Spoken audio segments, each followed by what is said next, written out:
Halo, selamat datang kembali. Kita sudah setidaknya memulai untuk eh, memulai untuk teman-teman itu turun ke lapangan dan cari data yang sesuai dengan konstruksi dari sebuah bisnis, terutama untuk yang bisnis bagian bisnis iklannya. Kali ini saya akan berikan secara cepat saja, tidak akan lama-lama, berkaitan dengan perencanaan kampanye iklan. Karena nanti sekitar jam 2-an saya ada agenda lain. Jadi kemungkinan saya akan kasih kalian toleransi untuk mengumpulkan, tapi kita akan mengambil beberapa yang sudah siap tadi.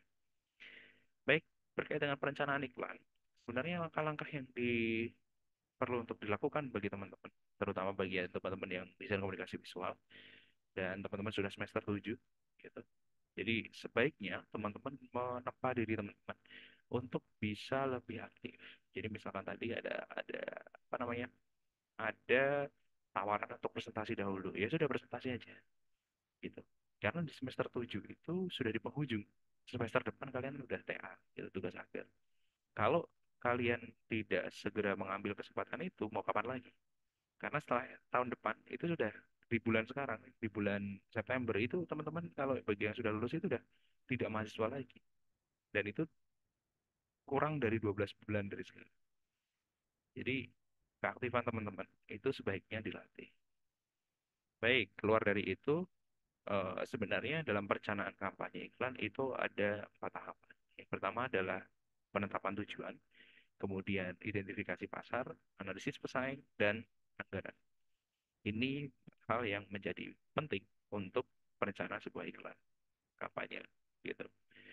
Di mana tujuan kampanye ini biasanya hadir dari brainstorm gitu. Yang kedua, identifikasi pasarnya itu berasal dari penelitian dari produk tersebut. Maka dari itu, kalau kita melihat dari tugas kemarin, itu sebenarnya memulai untuk mengidentifikasi pasar lebih jauh. Saya ulangi lagi, bahwa untuk mengidentifikasi pasar, kita harus melakukan penelitian. Makanya dari tugas kemarin ada target identifikasi pasarnya. Kemudian ada analisis pesaing.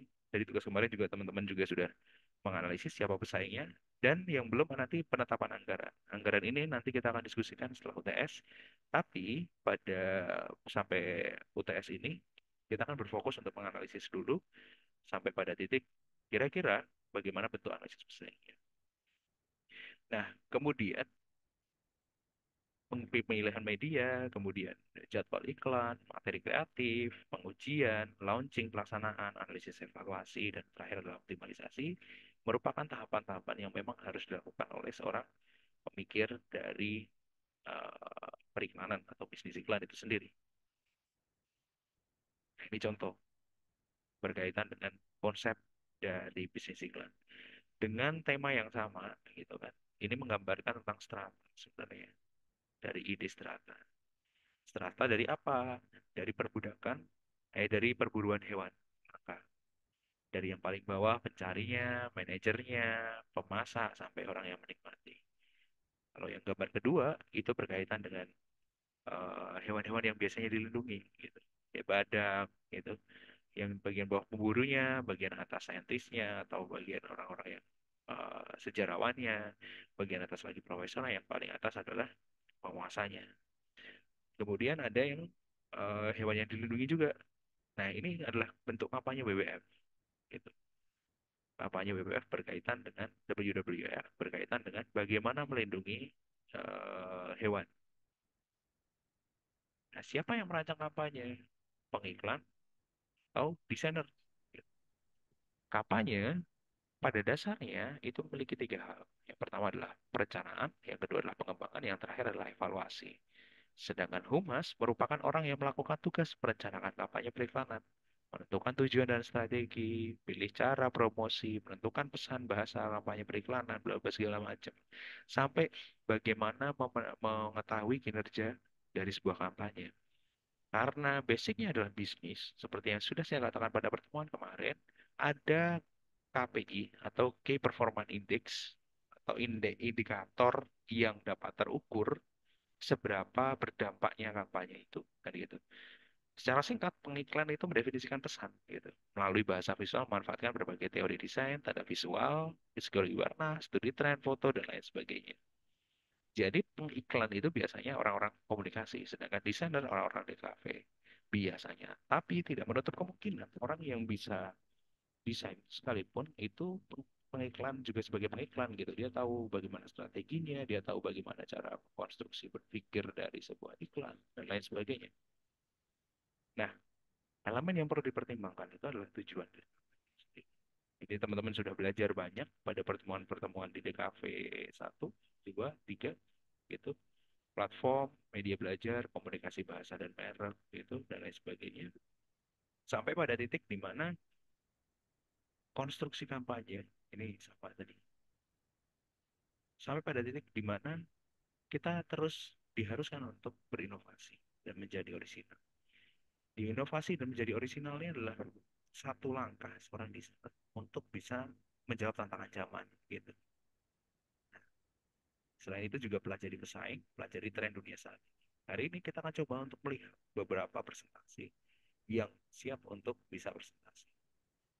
Nah, ini yang tadi saya katakan sebagai indikator keberhasilan dari sebuah iklan. Atau dalam bahasa Inggrisnya itu KPI, Key Performance Indicator. Bagaimana performa dari sebuah iklan.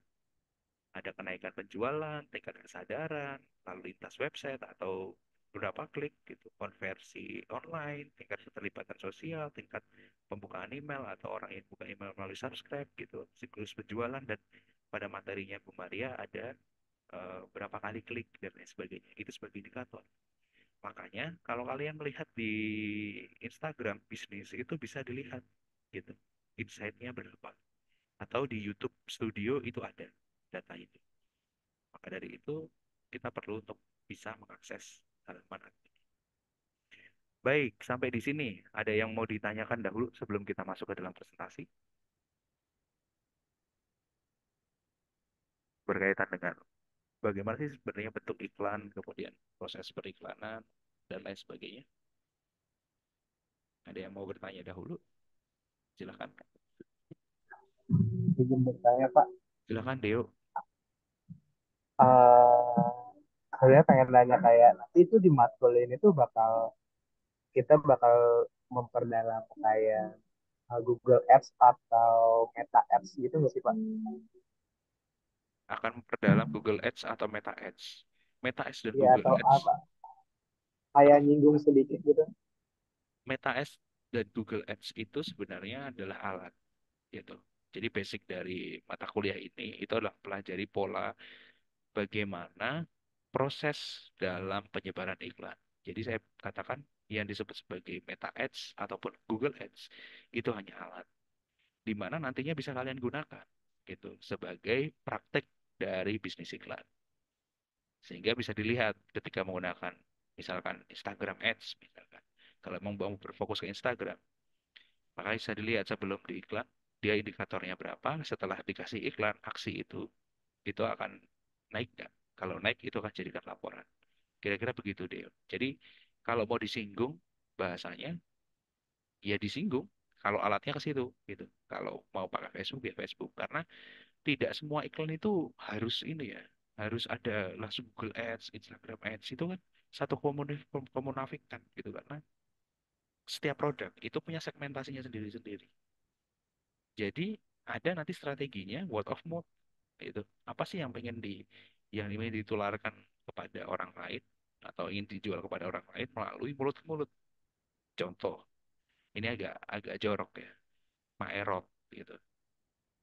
Itu tuh pakainya word of mouth gitu. Pakainya adalah eh, bagaimana ide berkaitan dengan pijat bagian vital laki-laki itu diomongkan bahkan dijadikan bahan lelucon gitu kan. Tapi brand dari Maerot itu menjadi menjadi sangat terkenal gitu. Di mana-mana ada dan lain sebagainya. Kira-kira begitu Deo contohnya. Oh, berarti kayak how to-nya ya Pak. Berarti kayak Google Ads atau Meta Ads itu kayak tools-nya aja yang untuk apa penopang matkul ini gitu. Oh, sebenarnya mau pakai Google Ads ataupun pakai tipe model tools yang lain itu akan sangat bergantung terhadap strategi apa yang akan digunakan. Bahkan sampai ada kemarin kalau nggak salah pertemuan bisnis signal yang lalu itu ada yang pakai ide komik. Jadi menggunakan komik pada eh, apa namanya pengiklanan apa gitu. Itu bisa karena yang kita pelajari di sini sebagai tingkatan strata satu itu adalah tingkatan untuk menggunakan konsep. Kalau kita cuma belajar bagaimana cara upload di Google Ads lah itu di internet di YouTube banyak, nggak masalah dan itu source-nya, how to-nya banyak banget gitu secara teknis. Tapi secara konsep apakah kemudian kita menggunakan itu straight? Enggak. Kita akan mengkonstruksikan dahulu perencanaan iklan yang baik, kemudian mengaplikasikan, lalu mengevaluasi.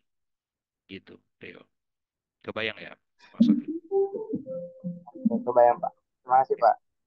Baik, terima kasih, Deo. Ada lagi pertanyaan? Izin bertanya, Pak. Silakan, Hikmal. Jadi buat matkul ini kita fokus membahas tentang campaign brand tersebut, TVC atau OOH-nya ya, Pak ya? ROH, sorry. Benar ya? OOH, Pak.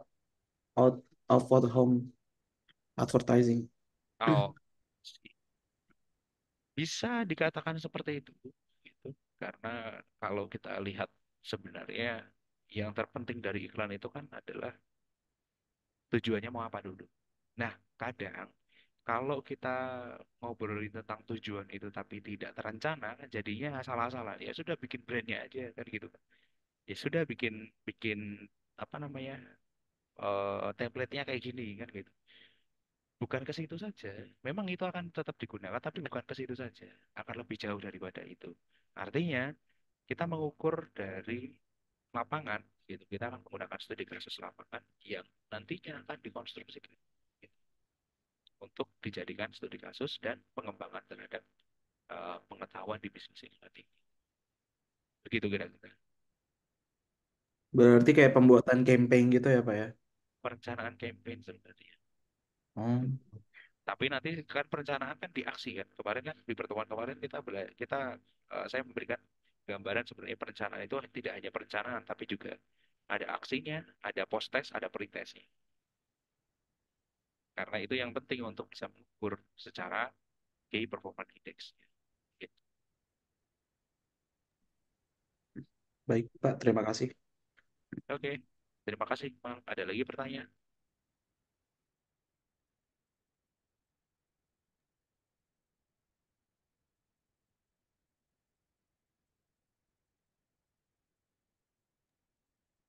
Oke, ada lagi yang mau bertanya berkaitan dengan materi iklan? Saya pikir kemarin Bu Maria sudah menjelaskan detail-detail kayak gitu. Atau gimana? Atau belum ya?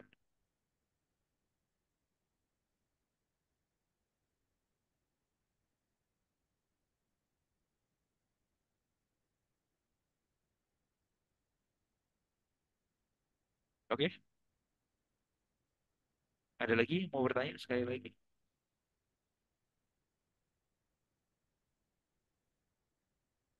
Sudah? Tidak ada pertanyaan? Kalau tidak ada pertanyaan, mari kita siapapun yang siap silakan untuk angkat tangan dan langsung share screen. Karena share screen sudah saya buka. Konsepnya, saya pikir kalian teman-teman itu sudah semester 7, sudah saatnya show off, bukan sekedar menunggu nanti dipanggil. Jadi silakan bagi yang PD, nggak usah takut untuk nanti salah gimana, nggak usah.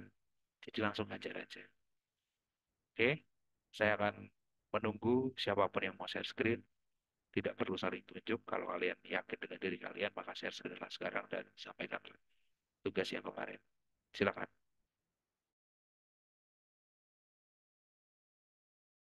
Oke, Rifki Hawari, dipersilakan.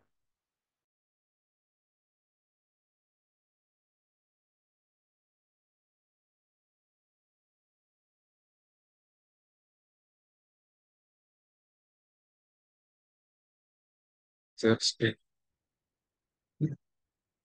Gimana?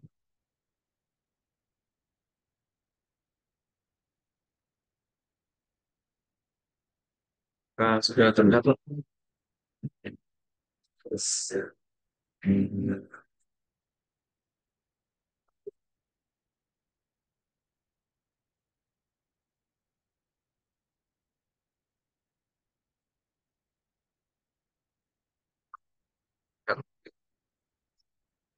secara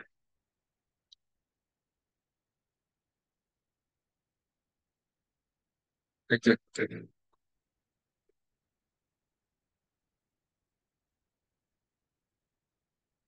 Suara saya terdengar kan ya, Pak? Terdengar, bisa langsung Dengan diteruskan. Assalamualaikum warahmatullahi wabarakatuh. Izin untuk share tugas yang dari pekan kemarin, Pak. Ini tentang brand analysis. Salah satu studio foto untuk dia fokusnya di family foto dan juga foto wisuda itu di Bandar Lampung. Terakhir di Sukarno. Jadi ini brand yang saya analisis, namanya Antilater Studio. Dia adalah brand fotografi yang memang fokusnya adalah foto-foto wisuda, foto-foto graduation, dan juga foto-foto keluarga. Nama ownernya Rian Arif. Beliau ini apa salah satu usaha yang dia punya. Ini letaknya dia ada di depan UIN, di seberang dari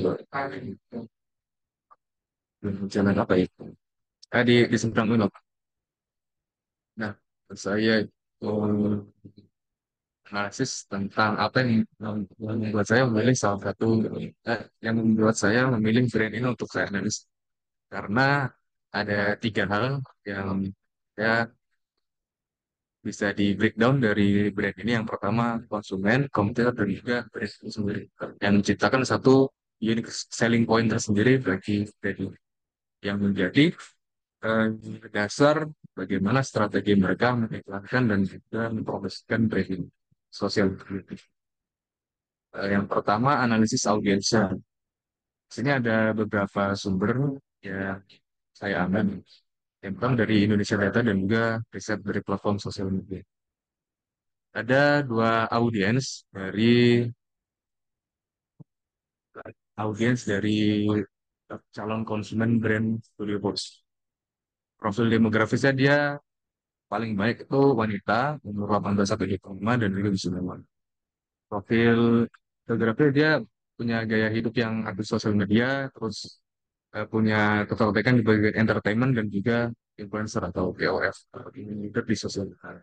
Terus secondary nya dia dari market keluarga usia 25 sampai 35 dan paling banyak biasanya wanita audiensnya karena ternyata banyak dari konsumennya Antilater Studio ini yang keluarga itu dia masih keluarga-keluarga baru, masih keluarga-keluarga muda. Usia-usia 25 sampai 35. Untuk dari potensinya sendiri di Berlapis ini secara data ya. Jadi ada beberapa hal yang diambil sebagai base info bisnis itu. Nah, dari bisnis dan juga dari strategi marketing. Pertama untuk kelas sosial ekonomi status yang ada di Bandar Lampung. Ini saya dapat dari Indonesia Data. Untuk marketnya Antilater Studio ini, ya ada di kelas SES yang dia tuh middle up. Jadi si kelas SES yang B itu sama eh, B yang upper dan juga kelas A yang kelas 2.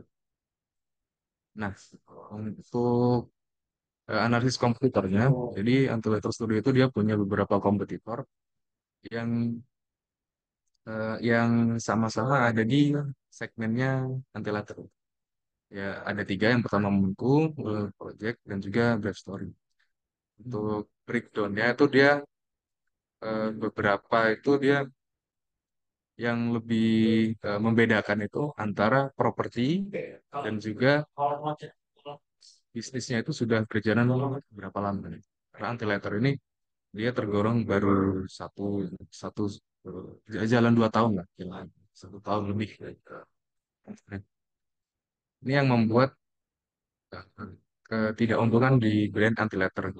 Dia masih pemain baru dan harus bisa menjadi market leader di antara beberapa pelopor brand yang ada di Bandar Lampung. Nah, untuk analis brandnya sendiri, sini yang cukup menarik. Jadi ada beberapa beberapa poin-poin yang jadi keuntungan atau si positif dari anti letter. Pertama, aksesibilitas, yang mana tempatnya benar-benar ikut mudah diakses di samping UIN. Itu dekat dengan dua universitas yang berpotensial, Tera dan juga UIN. Jadi secara market mereka cari market foto wisuda gitu, foto graduation. Nah, tempat yang cukup mudah diakses itu di pinggir jalan dan juga dekat dari dua universitas yang besar. Yang kedua, visual execution-nya itu cukup menarik.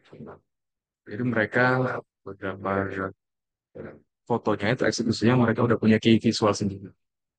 Dan mereka nggak segera ngambil foto, tapi juga ngasih emotional value, gitu. Jadi apa yang mereka, yang biasanya mereka eksekusi fotonya itu, nyari tahu dulu latar belakangnya dari kliennya gitu. Jadi dia sukanya apa, gitu. Atau dia orang tua, kan nanti eksekusinya akan seperti apa, gitu. Dan juga kualitas. Nah, brand strateginya ini di bagian lebih ke arah unique selling point ya, yang membedakan satu brand ini anti letternya dengan brand-brand yang lainnya.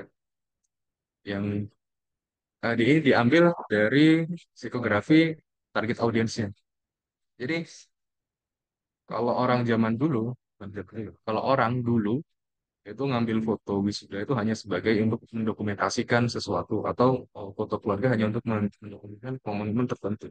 Tapi anti letter ini menganggap semua ternyata eh, orang mengambil foto itu nggak hanya sekedar didokumentasikan, tetapi juga mencari validasi di sosial media. Karena sekarang apa-apa sosial media, pertama market perempuan gitu, yang mana mereka lebih kadang ya lebih bagian emosional emosional value. Maka yang dilakukan oleh letter ini dia market market need approach gitu. Jadi mereka mencari kebutuhan konsumen yang sebenarnya apa sih? Mereka mencari bahwa konsumennya letter tuh mereka ternyata nggak hanya sekedar perlu foto, tapi mereka perlu foto yang bisa di share di sosial media. Maka yang diciptakan itu adalah tidak hanya sekedar dokumentasi, tapi juga visual storytelling. Jadi menceritakan apa namanya kisah itu lewat foto, menceritakan sebuah cerita. Jadi dari sebuah cerita itu customer mendapatkan cerita yang bisa dipamerkan ke orang lain, dapat memenuhi kebutuhan validasi di sosial media, terus merasa hidup mereka layak untuk disebarkan di sosial media, merasa bahwa foto tersebut akan bertahan sebagai kenangan yang bisa dikenang sepanjang hidup. Maka dari dengan menciptakan sebuah cerita, Antilater Studio memiliki unique selling point atau keunikan yang lebih unggul dari kompetitor lainnya. Nah, itu konklusi dari brand analisis yang saya kerjakan. Kemarin udah ini juga sih, maksudnya wawancara ngobrol langsung juga dan juga udah ke tempat analisis. Sekian dari saya. Oke, banyak yang kurang. Assalamualaikum warahmatullahi Waalaikumsalam warahmatullahi wabarakatuh. Terima kasih Pak Rifki Hawari berkaitan dengan tadi namanya Laser Studio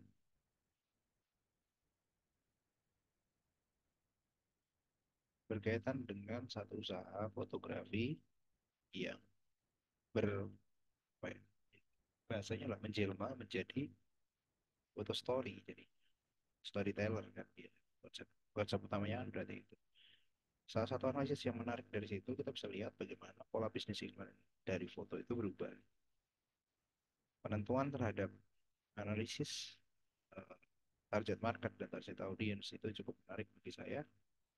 Jadi terima kasih Rifki. Kita lihat nanti apakah itu bisa jadi project untuk sampai. Oke, terima kasih Rifki. Berikutnya silakan. Siapapun. Saya, Pak. Silahkan langsung share screen.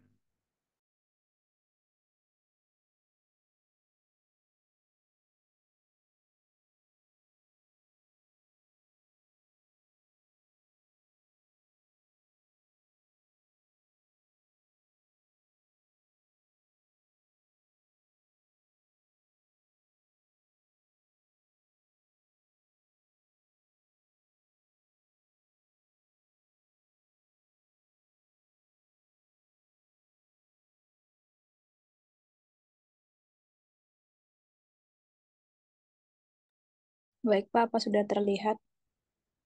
Oke, sudah, silakan. Dimulai.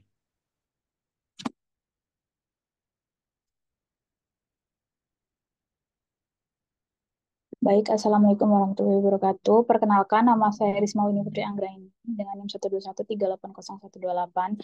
Di sini saya akan mempresentasikan hasil penelitian branding UMKM saya di mata kuliah bisnis iklan ini.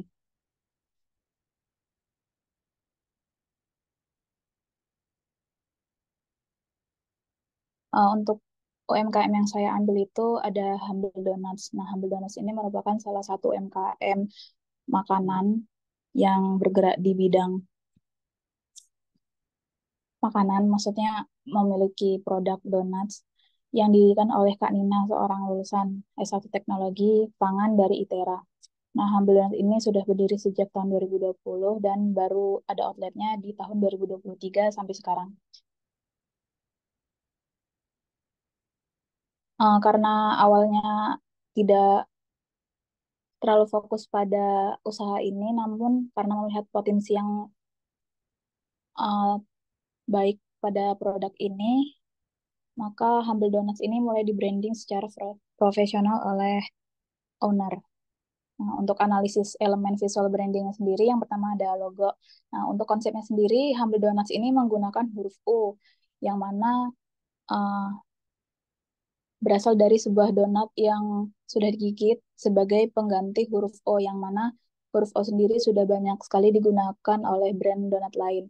Nah, untuk pemilihan huruf U sendiri ini ditambah juga dengan gambar orang dengan ekspresi senang, ini menonjolkan esensi utama dari brand ini, yaitu kerendahan hati dan keramahan yang tercermin dalam nama Humble itu sendiri.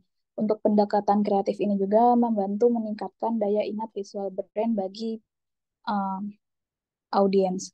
Dan untuk maknanya sendiri, filosofi di balik logo ini nih adalah bagaimana pelanggan dapat merasa senang dan tersenyum ketika menikmati produk Humble Donut. Nah, dengan demikian, logo dirancang untuk mencerminkan kepuasan pelanggan dan citra yang bersahabat.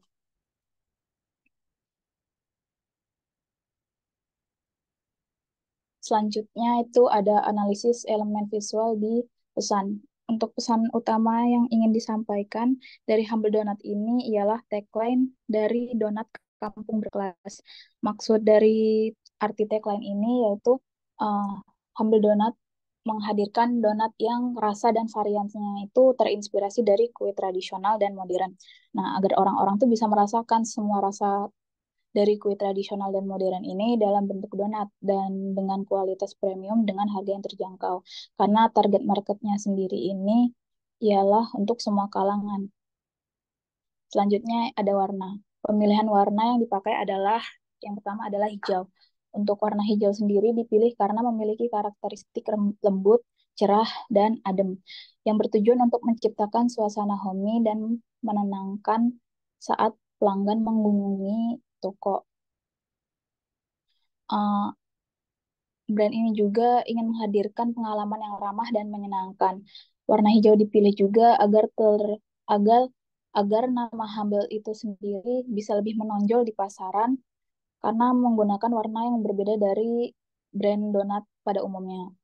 Untuk warna kuning sendiri dipilih karena kuning ini mengartikan bahwa ini adalah toko makanan. Nah, kuning juga biasanya diasosiasikan pada warna yang biasanya diasosiasikan dengan arti energi positif, kebahagiaan, dan optimisme yang mendukung visi Humble Donut ini sendiri. Selain itu, kuning juga bisa merangsang nafsu makan pada audiens dan menjadikan warna yang efektif dalam branding makanan. Selanjutnya, analisis tren konsumen. Humble Donuts ini memiliki beberapa, uh, maaf, untuk analisis tren konsumen ini saya memiliki tiga, yaitu pertama ada hadiah. Untuk lokasi Humble Donut ini kan dekat sekali dengan daerah kampus dan menjadikan donat ini nih biasanya sebagai hadiah seminar, ulang tahun, dan perayaan lainnya. Terutama tuh konsumennya banyak dari kalangan Gen Z dan milenial karena mereka itu sering tertarik pada produk yang estetik dan praktis, ditambah dengan kemudahan akses dan harganya yang sangat terjangkau. Selanjutnya itu pada bulan Ramadan, karena banyaknya masyarakat Indonesia yang biasanya buka puasa dengan gorengan dan jarang sekali yang langsung makan berat atau roti, maka owner ini putar balik dengan menjadikan Humble Donut ini sebagai hampers pada saat berkunjung. Selanjutnya oleh-oleh.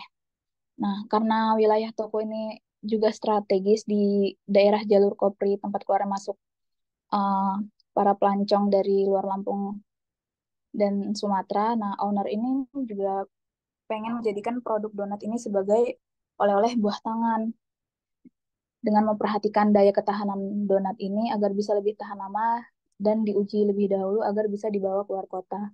Untuk analisis strategi yang digunakan, biasanya analisis strategi yang sering digunakan di Humble Donuts ini ada promo diskon hari besar yang masih sampai sekarang, dari awal sampai sekarang masih sering dilakukan. Ada promo buy 3 get 1, ada promo bundling juga yang masih konsisten dilakukan. Lalu ada sayembara hadiah uang, ada bagi-bagi donat gratis dengan biasanya dengan syarat dan ketentuan yang berlaku. Lalu ada kuis berhadiah seperti teka-teki atau puzzle. Selanjutnya ada giveaway donat. Lalu ada kolaborasi dengan TV nasional seperti SCTV, Kompas, dan kreator konten kreator. Selanjutnya uh, strategi yang digunakan juga ada upload SOP admin seperti mengupload konten-konten video yang sedang tren di TikTok dan Instagram ini setiap hari secara konsisten. Selanjutnya untuk kompetitor Humble Donut. Kompetitor utama dari brand ini adalah Satu In. Nah, Satu In juga merupakan salah satu UMKM yang cukup terkenal di Bandar Lampung dengan menjual donat yang besar dan dengan topping yang melimpah juga. Namun, Humble Donut dan Satu In ini memiliki konsep, rasa, dan kualitas yang berbeda. Nah, Humble Donut ini menjadikan kekurangan pada kompetitor sebagai pelajaran dan pengalaman agar tidak melakukan hal yang sama dan dengan memperbaiki kualitas dan lain-lain. Berikut adalah proses wawancara dan kunjungan saya. Terima kasih.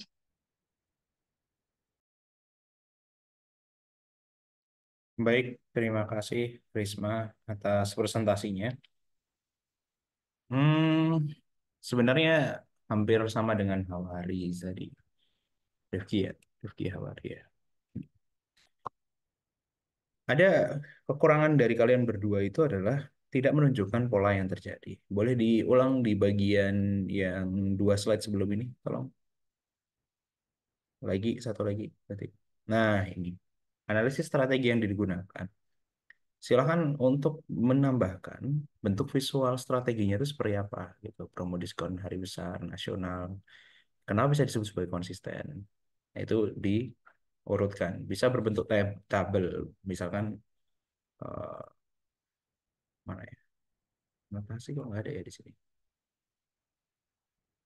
Nah ini nih. Misalkan bentuknya tabel begini. Gitu.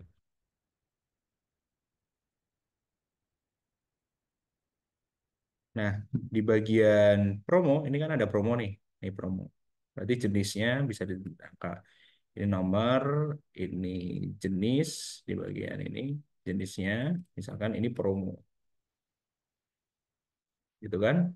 Itu promo. Kemudian ada sayembara bagi-bagi ini sendiri. Misalkan sayembara. Atau ditambah ini juga boleh. Terus ada kolaborasi. Itu kolaborasi. Nah, kemudian di sini ditambahkan foto-fotonya. Kenapa di promo itu dia bisa disebut sebagai konsisten? Ini disebut sebagai bukti fisik.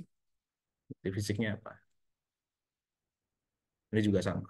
Di bagian sayembara bagi-bagi oh, ya, satu tipe lah. Gitu. Ini disebut sebagai analisis strategi yang digunakan bisa. Ini jenis berarti jenis strateginya. Nah, teman-teman juga bisa lihat dari analisis-analisis strategi periklanan yang ada pada Google Scholar. Jadi teman-teman bisa cari juga pola-pola analisisnya seperti apa. Dengan menggunakan teori apa misalkan. Kalau sementara ini kan kita coba untuk yang penting ada dulu gitu. Ke depan bisa diperbaiki bagi tadi Hawari ataupun bagi Risma. Itu masukan sih sebenarnya. Jadi lebih bisa eksploratif lagi. Ya, terima kasih Hmm, sekali lagi Risma. boleh nanya, Kak? Silakan. Berarti nanti ini diperbaiki, dibuat tabelan seperti Bapak katakan, lalu baru dikumpul lagi. Ya kan nanti pengumpulan untuk yang hari ini itu yang proses ya. Jadi namanya pengumpulan proses itu biasanya kalau saya itu ya sudah yang dipresentasiin ini dikumpulkan per hari ini, besok diperbaiki karena ini nanti kan jadi project sampai UTS. Gitu. Oh, begitu. Baik, Betul. Pak. Terima Jadi kasih. progres per pertemuannya tetap harus mengumpulkan. Oke, terima kasih Risma. Baik, Pak. Sama-sama. Oke, silakan berikutnya. Siapapun saya tidak akan menunjuk. Tadi kan udah di absen, ada yang siap, ada yang tidak siap. Ya, nggak apa-apa, yang siap aja. Silakan. Jangan jiper ya, maksudnya tadi kayaknya bagus gitu. Punya saya nggak sampai, ya nggak apa-apa. Namanya berlatih untuk mengungkapkan pikiran kan kayak gitu.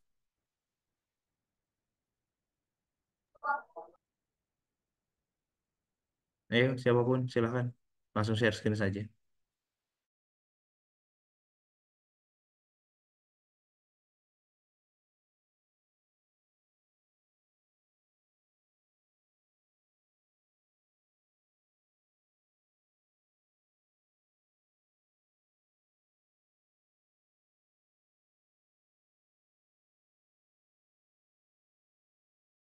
Ayo, siapapun, silakan.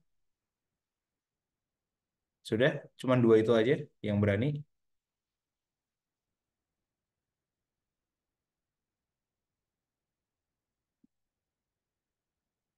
Ayo, silakan. Oke, saya hitung sampai tiga. Kalau nggak ada yang berani, kita selesaikan tugas kalian di pertemuan ini. Saya boleh posting. Oh ya sudah, silakan Bel.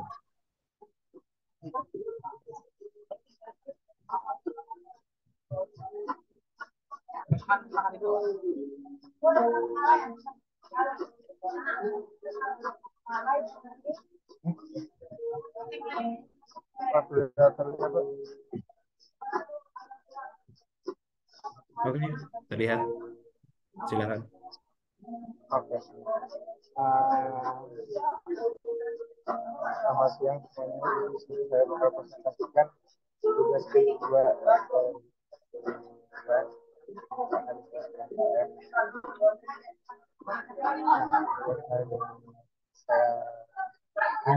analisis sendiri itu adalah makanan untuk kita, di mana UMKM itu menjual produk produk CRC. Nah, bagaimana UMKM ini kerabat saya juga, jadi saya lebih dekat juga dengan orangnya. Maka aku PDL ini berada di Kota Bandar Lampung, berdiri sejak tahun 2020. UMKM ini masih rumahan dan tugas saya order untuk produknya dan untuk produk online, dan dia juga memiliki outlet di Raja Bata Bandar Lampung.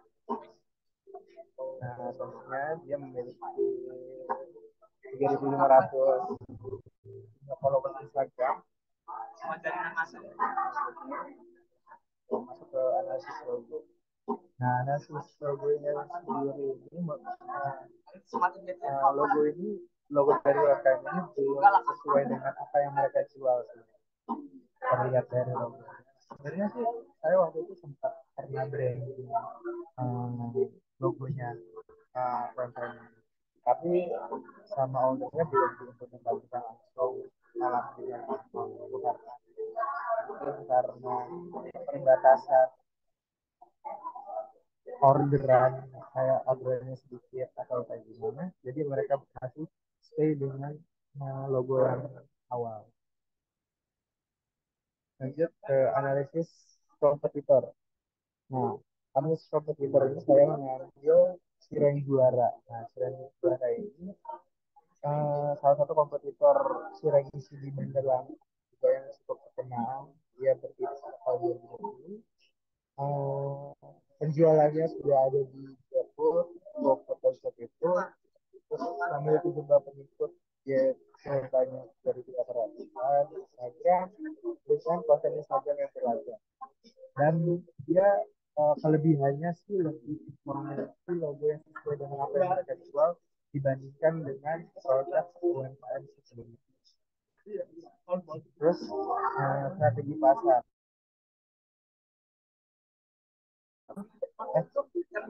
Biasanya pasar pendekatan untuk mengenalkan produk. Nah, dengan cara apa sih? Dengan cara penjualan online dan media sosial. Nah, dan konten yang menarik dan beragam. Sebenarnya di makan aku dan PDL itu yang mereka belum kontennya itu belum terlalu di konsistenin karena terakhir itu dia upload di bulan Maret tahun ini. Jadi itu juga sedikit mengurangi kepercayaan kepada konsumen kayak UMKM ini sebenarnya masih ada nggak sih?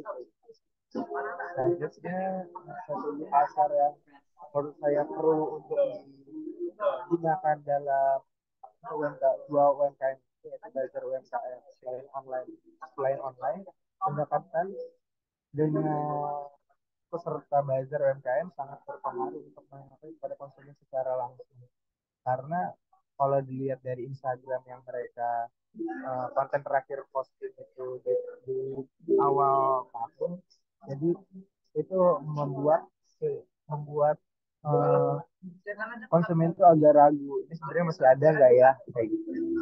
Terus strategi pasar terakhir itu varian rasa yang inovatif dengan membuat varian rasa yang unik dan edisi terbatas itu menurut saya itu strategi yang cukup untuk membuat produk UMKM ini bangkit lagi. Selanjutnya ada, tapi belum saya tulis di sini sih Pak, analisis tren konsumennya. Analisis tren konsumen yang saya riset itu dari keduanya mereka membuat dengan cara bingkisan atau hampers untuk hari raya besar kayak Lebaran, Natal atau ucapan-ucapan selamat atau apa itu mereka itu menggunakan tren konsumen itu. Nanti juga mereka juga bisa apa namanya sering juga bukan sering juga sih emang menggunakan kayak vakum food gitu kayak untuk oleh-oleh di luar daerah karena mereka konsumennya ada yang dari luar daerah juga jadi mereka si apa konsumennya itu nggak khawatir kalau misalnya sirenya itu basi atau gimana jadi ada vakum ada frozen ada frozen food atau vakum food itu mungkin itu aja sih Pak yang bisa saya presentasikan untuk tugas kali ini. Terima kasih. Oke, terima kasih Deo. Beberapa poin yang sebenarnya perlu dijabarkan seperti pada milik eh, siapa Rifki dan juga milik Risma. Sebenarnya konstruksi dari iklan itu masih belum dijabarkan. Tadi penjelasan dasar berkaitan dengan target market masih terlalu umum. Ini juga mungkin terjadi karena tidak ada analisis, gitu. Teman-teman bisa menggunakan banyak tools ya untuk menganalisis itu. Rifki sudah mencontohkan dengan baik, dia menggunakan indeks Indonesia, tapi itu pun juga sebenarnya belum belum juga merepresentasikan karena Lampung secara umum harusnya lebih spesifik pada satu wilayah eh, yang misalkan target audiensnya dia misalkan bukan hanya Lampung tapi juga sekitar Karsidin Lampung misalkan atau di luar dari Lampung sampai ke Jakarta misalkan itu perlu dipertimbangkan dari wawancara dengan pemiliknya. Itulah kenapa saya minta untuk teman-teman wawancara terhadap pemiliknya. Karena secara tidak langsung itu akan membuka peluang untuk sampai mana sih sebenarnya bisnis periklanan yang dia buat, apakah dia baik atau buruk. Nah, itu. Begitu ya Deo ya. Iya, Pak. Oke, karena sekarang sudah jam 2 dan saya di sini ada agenda, maka teman-teman akan saya minta untuk mengumpulkan PPT atau presentasi yang di hari ini itu hari ini akan kalian kumpulkan berkaitan dengan keseluruhan dari kelas ini gitu sebagai pengumpulan tugas yang nantinya akan terus dikembangkan. Dan ini kan jadi pencapaian ya teman-teman ya. Capaian teman-teman sudah sampai hari pada titik ini gitu.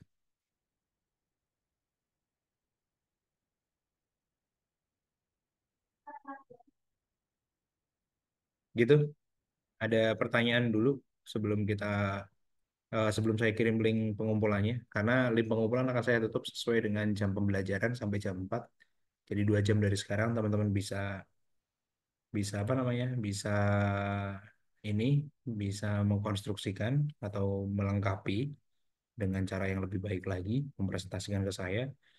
Karena nanti di UTS-nya itu kemungkinan besar akan tetap berkaitan dengan objek ini tapi berbentuk karya ilmiah, tulisan ilmiah. Nanti akan saya berikan gambaran di minggu depan.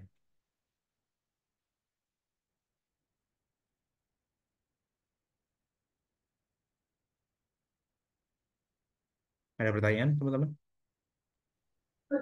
Pak, sebelum yang udah presentasi, apakah kan tadi ada perbaikan, ada tambahan itu Hmm. diperbaiki dulu baru kumpul PPT-nya atau ke, apa namanya, tidak perlu dikumpul lagi Pak? Itu presentasi. Bisa diperbaiki, ditambahkan. Give your best lah. Kalau udah ngomongin dikasih masukan tuh akan lebih baik kalau sudah diperbaiki dahulu. Dan itu kalau teman-teman ada di tempat bekerja gitu, pimpinan itu pasti akan kayak gitu. Kadang ngasih masukan, tapi kalau kita ngumpulkannya seadanya, ya baik lagi berarti kan nggak kompeten gitu. Jadi kalau memang sudah ada feedback, akan lebih baik kalau memang itu diperbaiki dan dikomunikasikan. Gitu kira-kira Dio. Kan kita masih pengumpulan sampai jam 4 ya. Ya, nah, jam 4 nanti linknya saya revoke atau saya hilangkan. Bukan di delete tapi di nggak di-linkkan gitu. Jadi teman-teman udah nggak bisa lagi ngumpulin lebih dari jam 4. Begitu ya teman-teman. Karena waktunya masih panjang, saya pikir teman-teman bisa mulai melengkapi tugas ini untuk nanti di minggu depan. Teman-teman akan persiapan untuk pengumpulan UTS. Jadi saya akan memberikan teknis bagaimana nanti di UTS di pertemuan ini pertemuan kelima, enam, pertemuan ketujuh itu saya tidak bisa hadir. Jadi teman-teman akan belajar mandiri, tapi akan saya berikan modul untuk bisa diselesaikan. Begitu, teman-teman. Ada pertanyaan lagi? Baik, saya rasa cukup. Saya akan berikan linknya dahulu di sini.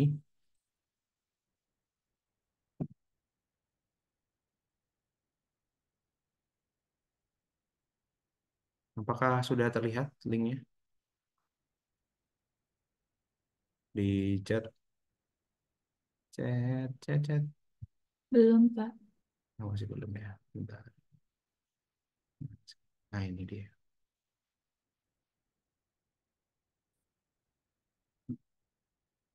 Si.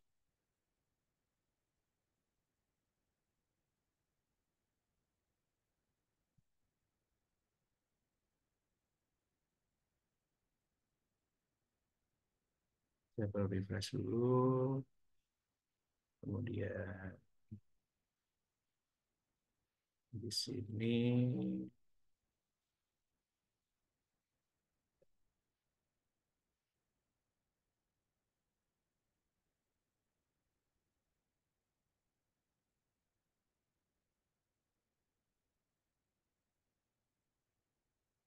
Hmm.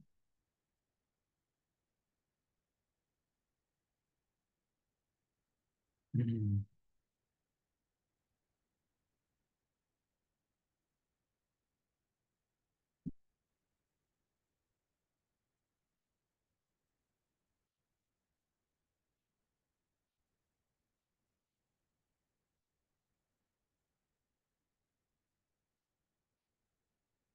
Oke, silakan dicek di chatnya mana ya? Oh ini dia chat. Silakan cek di chat masing-masing teman-teman. Link pengumpulan ada di situ dan dari situ teman-teman akan diminta untuk mengumpulkan. Jadi langsung aja drop di situ dengan format NIM, nama lengkap. Ini saya ketikin NIM, nama lengkap, dan juga UMKM atau bisnisnya apa. Oke, bentuknya PPT, boleh, PDF, boleh. Yang terpenting menjadi bukti dari pengumpulan kalian pada pertemuan kelima ini. Begitu, masih ada waktu 2 jam. Silakan untuk dimaksimalkan, teman-teman. Dan selamat belajar semuanya. Selamat siang. Yang Pak.